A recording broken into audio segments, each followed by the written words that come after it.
পরবাসে কবি বিষ্ণুদে। দুই দিকে বন, মাঝে ঝিকিমিকি পথ, এঁকে বেঁকেই চলে প্রকৃতির তালে তালে। রাতের আলোয় থেকে থেকে জলে চোখ, নেচে লাফ দেয় কচি কচি খরগোশ।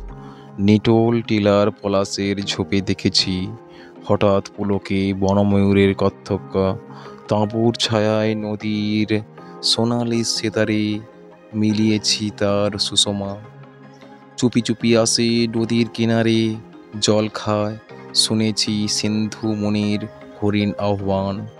চিতা চলে গেল লুব্ধ হিংস্র ছন্দে, বন্য প্রাণের কথাকলি বেগ জাগিয়ে।